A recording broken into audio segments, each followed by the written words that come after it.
Halo semuanya, kami dari kelompok 3 yang beranggotakan Delania, Eltin, Silvana, dan Fiona akan mempresentasikan hasil diskusi kami yang berjudul menganalisis keragaman genetik populasi Enau berdasarkan kesetimbangan Hardy-Weinberg serta pemanfaatannya dalam bidang ekonomi dan bidang sosial.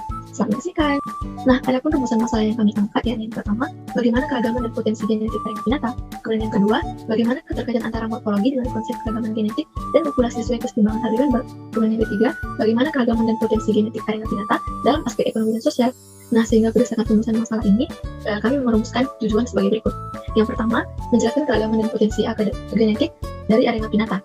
Kemudian yang kedua, menjelaskan keterkaitan antara morfologi dengan konsep keragaman genetik dan populasi sesuai kesetimbangan Hardy-Weinberg. Kemudian yang ketiga, menjelaskan keragaman dan potensi genetik Arenga Pinata dalam aspek ekonomi dan juga sosial. Nah, sekarang kita masuk kepada bagian latar belakang. Seperti yang kita ketahui bahwa pohon aren atau Arenga Pinata merupakan tanaman palma yang tersebar di seluruh Indonesia menurut Rustan Baharudin dan Taskirawati 2018. Kemudian seluruh bagian dari tanaman ini dapat dimanfaatkan, mulai dari akar sampai pada buahnya, menurut Lempang 2012. Kemudian habitat dari Arenga Pinata ini berada pada area perkebunan, ladang, dan hutan liar, menurut Febrianti, Hikmat, dan Zul 2017. Nah, kemudian tanaman ini banyak dibudidayakan terutama pada bagian hijau. Hijau adalah bagian dari tanaman Arenga Pinata yang berwarna hitam dan bertekstur kasar. Nah, hijau ini dapat diolah menjadi sapu rumah tangga atau dapat juga menjadi atap rumah tangga. Kemudian, batang dari Arenga Pinata dapat diolah menjadi bumbu di area perladangan dan biasanya daerah pedesaan. Kemudian buahnya dapat diolah menjadi makanan yang enak, yakni kolang kaling. Nah, kemudian air yang menetes dari batang Arenga Pinata ini dapat diolah menjadi minuman yang rasanya manis yang disebut sebagai nira, tuak, dan juga dapat diolah menjadi gula merah. Kemudian pohon Enau dapat kita ketahui bahwa semakin berkurang populasinya. Hal ini disebabkan karena penebangan pohon secara ilegal atau liar namun tidak dilakukan reboisasi. Kemudian solusi yang dapat ditawarkan atau diberikan berdasarkan masalah ini yakni memunculkan pemikiran dan mengambil tindakan atau kebijakan agar dilakukan suatu usaha pelestarian terhadap Arenga Pinata atau pohon Enau ini, sehingga populasi Arenga Pinata ini dapat dilestarikan, menurut Mulyani dan Romdani 2017. Sekarang kita masuk di morfologi pohon Enau. Nah, pohon Enau ini memiliki beberapa nama, yaitu pohon Enau, bisa disebut juga pohon aren. Nah, pohon Enau merupakan salah satu tanaman yang termasuk jenis tumbuhan palma. Tumbuhan ini menghasilkan buah, pati, dan nira. Semua hasil produksi dari Enau memiliki nilai manfaat dan nilai ekonomi. Tumbuhan Enau memiliki potensi yang sangat tinggi untuk dikembangkan, karena hampir setiap bagian pohon ini dapat dimanfaatkan. Pohon Enau memiliki klasifikasi yaitu dari Kingdom Plantae, divisi Magnoliophyta, kelas Liriopsida, ordo Arecales, famili Arecaceae, genus Arenga, spesies Arenga Pinata mer. Pohon Enau terdiri dari beberapa bagian utama, yaitu daun, batang, akar, dan buah. Daun Enau memiliki arah duduk yang bervariasi, memiliki bentuk menjari, dan memiliki panjang 400 cm. Anak daun berjumlah 40-70 di setiap tulang daun Enau dan memiliki panjang 110 cm. Daun Enau terdiri atas tulang daun atau lidi, helaian daun, dan tangkai daun atau pelepah. Batang Enau memiliki bentuk yang agak silindris. Beberapa pohon Enau memiliki batang yang agak membesar pada bagian batang dan mengecil pada bagian ujung. Ukuran batang Enau yaitu tingginya kurang lebih dari 12-20 meter dan berdiameter 60-65 cm. Batang Enau tertutup oleh serat hijau. Akar pohon Enau merupakan akar serabut yang tumbuhnya melebar sehingga dapat melekat kuat di tanah dan dapat tumbuh atau menyebar cukup dalam. Buah dari pohon Enau berbentuk bulat, berisi 3 biji dan memiliki diameter 4-5 cm. Buah ini memiliki kulit luar yang halus, berwarna putih ke kuning-kuningan, dan memiliki bentuk lonjong sedikit pipih, serta teksturnya lunak. Habitat dari pohon Enau yaitu di tanah yang cukup berdrainase, baik seperti tanah vulkanis, di lereng gunung, tanah yang gembur, dan tanah berpasir di tepian sungai. Penyebaran dari pohon Enau ini cukup luas, hampir di seluruh Indonesia, dari Aceh, Sumatera, Banten, Jawa, Kalimantan, Sulawesi, Bengkulu, Maluku, dan Papua. Hukum kesetimbangan Hardy-Weinberg dikemukakan oleh seorang ahli matematika berkebangsaan Inggris yakni Godfrey Harold Hardy dan juga seorang dokter berkebangsaan Jerman yakni Wilhelm Weinberg. Keduanya menggunakan konsep penting mengenai keseimbangan genetik di dalam suatu populasi. Hukum ini digunakan untuk mengetahui apakah terjadi evolusi di dalam suatu populasi atau tidak. Hukum ini berisikan pernyataan mengenai frekuensi alel dan juga frekuensi genotip bersifat konstan kecuali ada pengaruh tertentu. Konstan yang dimaksud adalah bersifat tetap dari generasi sebelumnya ke generasi selanjutnya.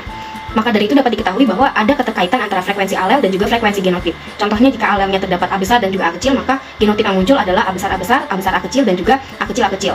Kemudian, hukum kesetimbangan ini digambarkan dengan adanya kesetimbangan suatu lokus dalam populasi diploid dengan persilangan acak terlepas dari adanya pengaruh tertentu atau tidak. Pengaruh tertentu tersebut dapat mengganggu hukum kesetimbangan Hardy-Weinberg. Maka dari itu, terdapat beberapa syarat untuk menjadikan hukum kesetimbangan ini berjalan dengan baik. Yang pertama yakni adalah tingkat viabilitas dan fertilitas gen sama. Viabilitas merupakan kemampuan untuk hidup, sedangkan fertilitas adalah kemampuan untuk membuahi. Kedua kemampuan ini berada di dalam tingkatan yang sama. Kemudian yang kedua adalah persilangan acak.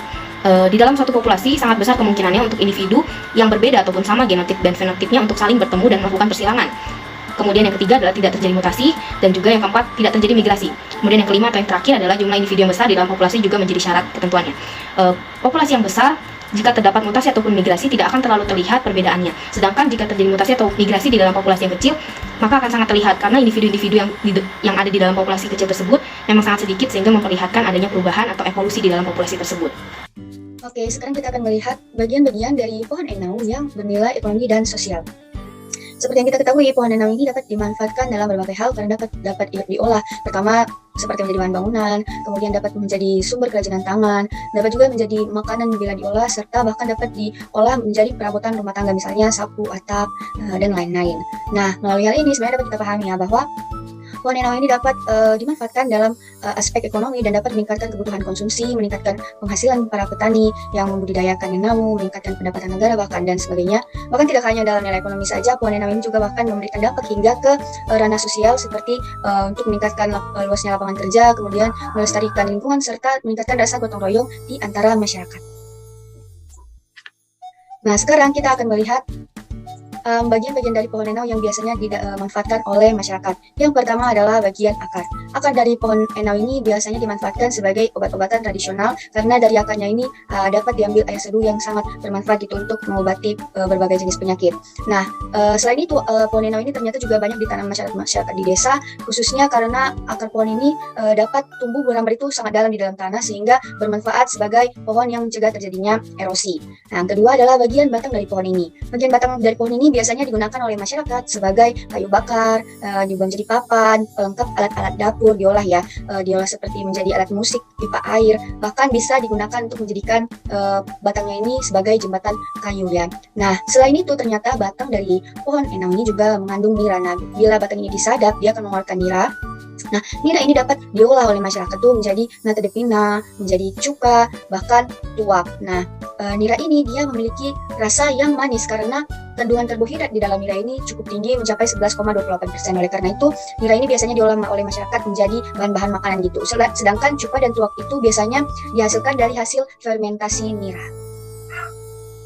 Oke. Selanjutnya adalah indumentumnya. Biasanya indumentum dari pohon enau ini digunakan sebagai bahan penyalapi oleh masyarakat. Kemudian ada daunnya. Biasanya daun muda dari pohon enau digunakan sebagai bahan pembuatan gula, yang kita kenal dengan gula aren. Jadi digunakan juga daun dari sana, bahkan digunakan sebagai bahan bungkus rokok. Nah, sedangkan daun-daun yang lebih tua biasanya diolah untuk menjadi keranjang buah atau sebagai tali pengikat gitu untuk benda-benda yang relatif ringan gitu, masih bisa digunakan untuk mengikat. Kemudian selanjutnya adalah pucuk dari pohon ini biasanya digunakan sebagai bahan makanan, misalnya dimasak sebagai sayur.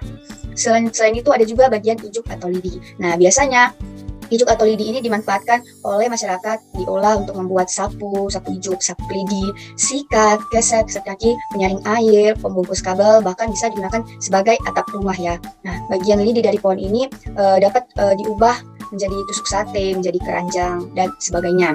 Nah, selain itu, bagian dari endosperma atau buah ini juga dapat dimanfaatkan ternyata menjadi kolang kaling, khususnya untuk buahnya yang belum matang.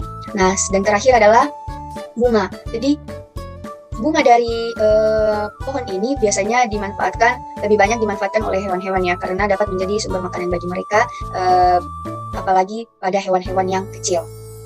Pohon enau memiliki banyak nama di berbagai daerah. Contohnya di daerah Karo, pohon enau disebut sebagai Paula, sedangkan di daerah Nias disebut sebagai Peto, dan masih banyak lagi nama daerah yang dapat digunakan untuk menyebut pohon enau. Pohon enau dapat bertumbuh secara optimal pada ketinggian sekitar 500-800 meter di atas permukaan laut. Kemudian pohon enau juga dapat bertumbuh secara optimal di daerah yang memiliki curah hujan yang tinggi, yaitu sekitar di atas 1.200 mm setahun. Selanjutnya kita akan membahas mengenai keragaman genetik. Keragaman genetik pada suatu spesies bersifat sangat penting dalam hal beradaptasi di dalam lingkungan tempatnya bertumbuh. Keragaman genetik merupakan variasi gen yang dapat ditemukan pada suatu spesies. Adanya keragaman genetik ini dapat membuat tingkat bertahan hidup dan adaptasi suatu spesies makin tinggi. Adapun penyebab dari munculnya keragaman genetik ini adalah karena faktor lingkungan dan juga faktor genetik. Kemudian potensi genetik menyebabkan terjadinya evolusi pada suatu populasi.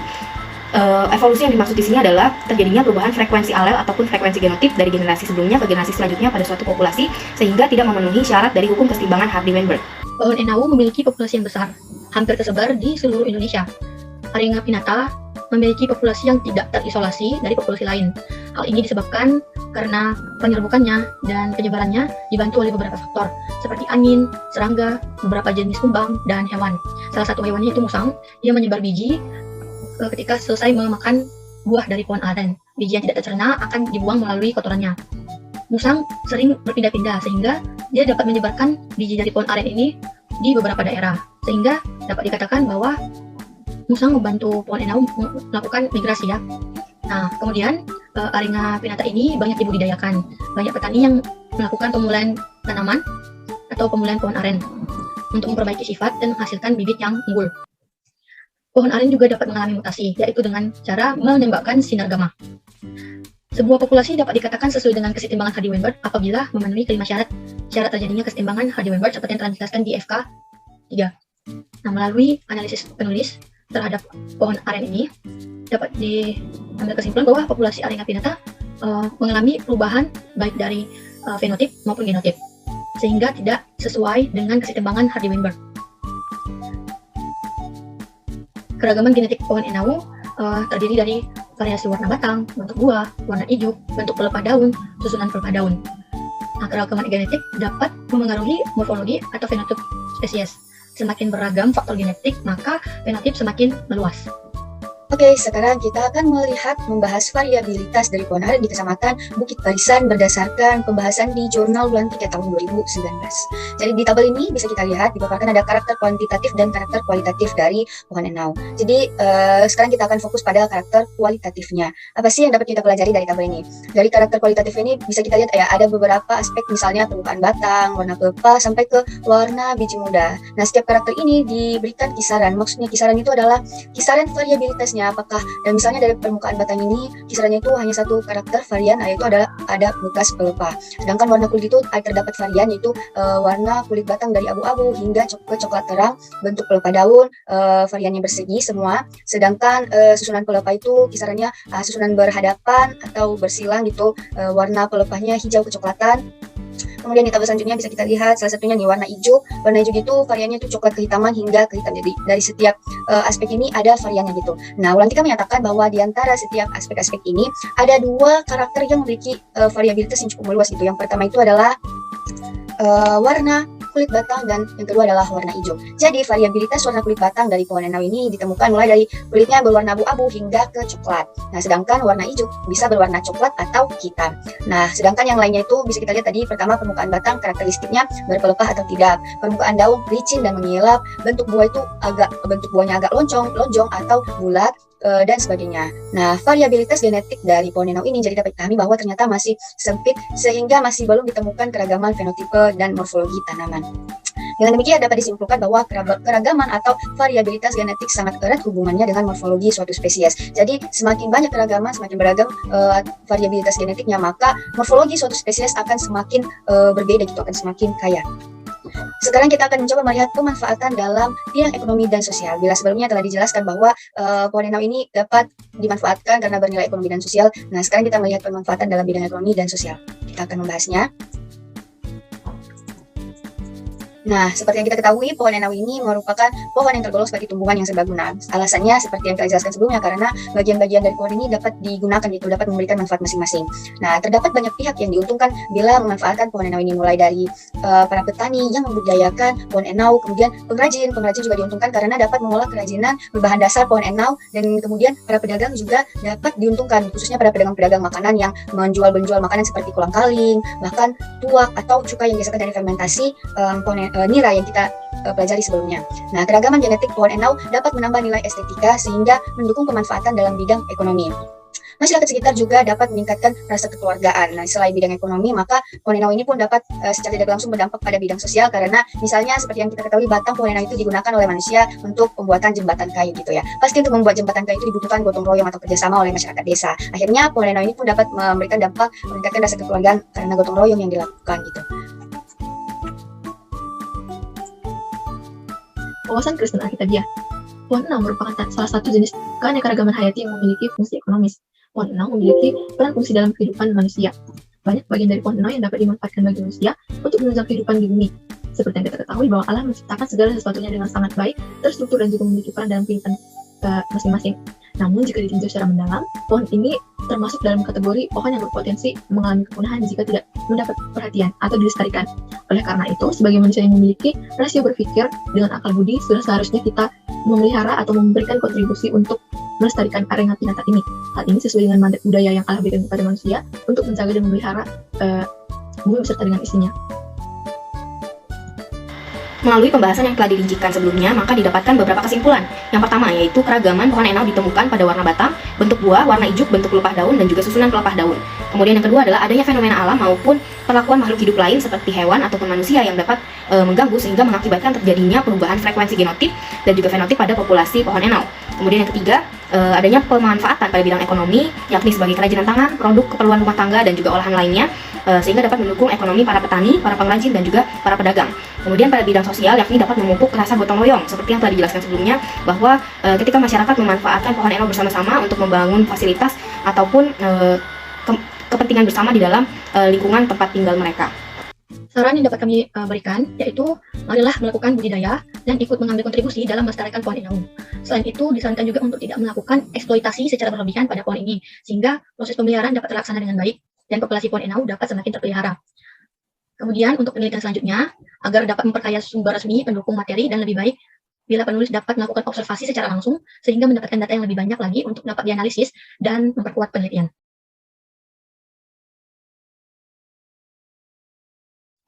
Sekian dari presentasi kami, kurang lebih mohon dimaafkan. Terima kasih, Tuhan Yesus memberkati.